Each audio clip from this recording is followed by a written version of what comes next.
Hello and welcome. In the dynamic world of hospitality, every single negotiation is an opportunity to build a lasting relationship. I'm here to guide you as the future leaders from the Europe Hotel School through the fine art of strategic hotel negotiation. Our goal today? It's simple: to give you the skills you need to move beyond just making a deal and start becoming a truly invaluable partner. So, here's our game plan. Think of this as a roadmap that's really going to shift how you think about negotiation. We'll kick things off by busting a common myth, what I call the price drop fallacy. And then we'll build our way up to the ultimate goal, turning a simple transaction into a powerful, long-term partnership. So, let's dive in. All right, first up, let's talk about a gut reaction. You know that instinct that feels so right in the heat of the moment, but can end up being incredibly damaging down the line. We're talking about that reflex to just drop the price, and why it's a trap that so many fall into when the pressure's on. I mean, it makes sense on the surface, doesn't it? You want to get the deal signed, the client is pushing for a better price, so the easiest thing to do is just give in.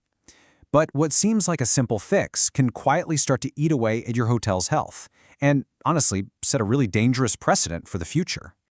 And here's the thing you absolutely have to remember. When you lower a rate without getting something strategic in return, you're not just closing one deal. You are fundamentally changing the perceived value of your product. You're setting a new, lower bar for every single conversation you'll have with that client from now on. And trust me, it's incredibly hard to ever climb back up from that.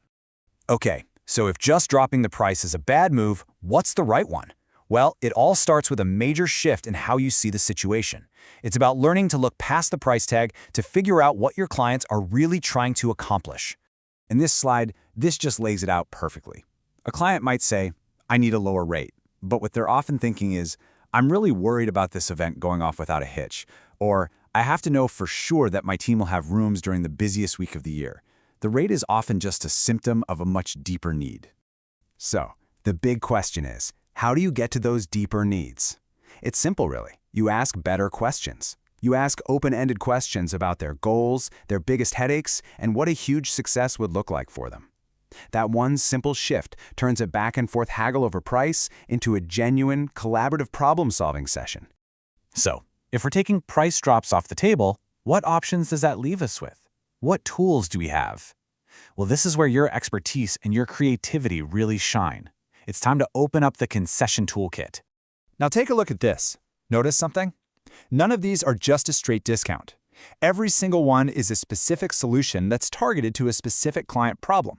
For instance, an upgraded AV package doesn't just save them money, it directly makes their event better for attendees, which might be the single biggest thing the planner is worried about. Okay, you've got the tools. But a tool is only as good as the person using it, right? So let's talk strategy. Because having a toolkit is one thing, but knowing exactly how and when to use each tool, that's what separates the good negotiators from the great ones. I want you to burn this principle into your memory. A concession is not a loss. It's a trade. It's a two-way street. You should never, ever give something away for free. You offer them flexible cancellation, and in return, they commit to a bigger room block. You upgrade their welcome reception. They extend their contract for another year. It is always, always about creating value that goes both ways. And the good news is, there's a clear process for this. It's a disciplined 4-step playbook you can use every time. First, you listen and explore their goals. Then, you clearly establish your value. Only then do you introduce a smart concession, and you always, and I mean always, link it directly to getting a solid commitment back from them. And you have to get the timing right. Seriously, timing is everything. Just think about it from the client's point of view. If you offer a concession right out of the gate, it looks like you're desperate. It signals that your first price wasn't real, and it basically just invites them to ask for more. But when you bring it in later in the conversation after you've built value, it feels like a collaborative solution, that final piece of the puzzle to seal a fair deal. And please remember this, you are not negotiating on an island. You're part of a much bigger team. Before you go promising a big upgrade or flexible check-in times, you have to talk to your internal partners. Revenue management needs to make sure it makes financial sense, and operations needs to confirm you can actually deliver on that promise without turning the whole hotel upside down. All right, let's pull all of this together now, because all of these strategies, understanding true value, using your toolkit wisely, mastering the art of the exchange, they're all building toward one ultimate goal in any negotiation. This right here, this is the mental shift that changes the entire game. It's about completely reframing the conversation. You have to move it away from, so how can we lower the cost of this one event, and toward, how can we, as partners, create consistent and predictable value over the long haul? It takes you from being a vendor to being a core part of their success. And when you make that shift, look what happens. It becomes a genuine win-win. The hotel gets what it needs most: predictable business, loyal clients, and lower costs to find new ones. And the client, they get what they truly value: stable costs, knowing they have priority, and the peace of mind that comes from working with a partner they can count on.